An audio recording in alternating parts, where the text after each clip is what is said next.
What if I told you that one day you could live forever? Not in your body, but as a digital consciousness, roaming cyberspace, immortal, untouched by disease or time. It sounds like science fiction, right? But for some, it's a dream that's rapidly becoming a mission to achieve what they call digital immortality. But at what cost? Are we preserving our souls, or are we just copying data? Since the dawn of time, humans have feared one universal truth: death. Ancient emperors searched for elixirs of life, alchemists tried to transform metals into the philosopher's stone, and religions promised eternal life beyond the grave. But today, a new breed of visionaries, or perhaps mad scientists, claim that death is not an unbreakable law, but a technical problem to be solved. Ray Kurzweil, a renowned futurist and AI pioneer, famously said, "I don't plan to die." His plan? To merge with machines and transcend biological limits. Big names in tech are pouring billions into this idea. Companies like Neuralink, OpenAI, and others are all exploring ways to digitize or augment the brain. But what does it mean to upload your mind? Is it even possible? And if it is, will you still be you? First, let's unpack the science, or at least the theory. Your mind, in essence, is a vast network of neurons firing electrical and chemical signals. Every memory, every thought, every laugh and tear is coded in these complex patterns. Some scientists believe that if we can map every neuron and connection in your brain, we could recreate that pattern inside a supercomputer or a digital environment. In theory, you'd wake up inside a computer. You could live in a virtual paradise, explore artificial universes, or even inhabit robotic bodies. But here's the million-dollar question. Is that really you, or just a copy that thinks it's you? Let's imagine you could scan your entire brain and upload it to the cloud tomorrow. Your digital self wakes up, claims your memories, your personality, your jokes, your secrets. Meanwhile, your biological body is still lying there. Which one is really you? Philosophers have debated this for centuries in different forms. The classic thought experiment, the ship of Theseus. If you replace a ship plank by plank, is it still the same ship? Now imagine replacing your neurons one by one. At what point do you stop being you? Some argue that the uploaded mind is merely a simulation, a perfect replica, but without consciousness, without the elusive spark we call the soul. Others believe consciousness could emerge if the data is perfect.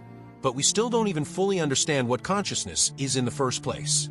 Beyond science and philosophy, there's a deeply human side to this story. Imagine you upload yourself and leave your loved ones behind. Will your relationships still mean the same?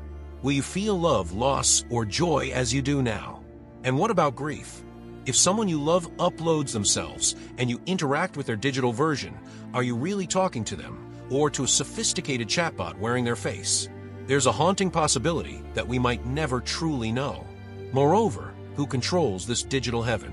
Big tech? Governments? What happens if your consciousness is hacked or deleted? Immortality might not be the utopia we dream of. It could become the ultimate prison. Still, the promise is seductive.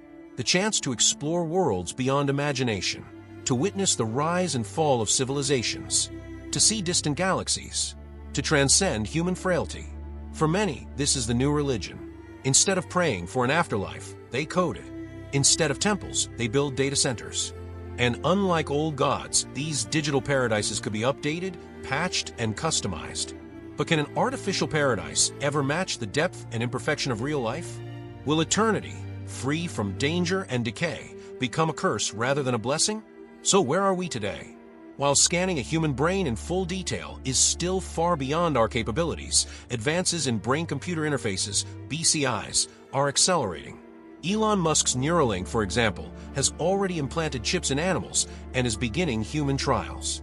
These chips aim to help restore movement and treat neurological diseases, but they're a stepping stone toward deeper brain integration. Meanwhile, AI is getting scarily good at mimicking human conversation and behavior. Just look at how AI chatbots can now impersonate voices, styles, even personalities. Combine these trends and you start seeing the roadmap. Map the brain, transfer the pattern, create a digital host. Some scientists believe this could happen within 50 years. Others say it's impossible. Whether you think this is horrifying or inspiring, one thing is certain: we are standing on the edge of something monumental. If we do unlock digital immortality, who gets access? Just the ultra-wealthy? Will it create a new class divide, the immortals and the mortals? And if digital copies can replicate infinitely, what stops someone from creating millions of you for profit, manipulation, or even slavery? Who owns your mind? You or the cloud? At the core of this debate lies the soul, that unquantifiable essence many believe makes us truly human. Science has yet to find any empirical evidence for a soul. But millions around the world feel there's more to us than neurons and data. If you strip away the body, translate every memory into code, is that spark gone? Or is this precisely how we finally evolve? Perhaps the soul is just another emergent property of complex systems waiting to transcend its biological shell. In the end, the dream of digital immortality is as much about hope as it is about fear. It forces us to confront what it truly means to be human. Are we just data that can be copied, or are we something greater that must live and die to be real? Will we choose to preserve the sacred mystery of life, or rush toward a silicon eternity at any cost? Now, I want to hear from you. Would you choose to upload your mind and live forever in the digital beyond? Or would you rather embrace your finite, fragile, but deeply real human life? Drop your thoughts in the comments below. Let's have a real conversation. If you found this video intriguing, give it a like. It really helps support the channel. Subscribe and hit the bell so you don't miss our next deep dive into the future of humanity and AI. Until next time, stay curious and stay human.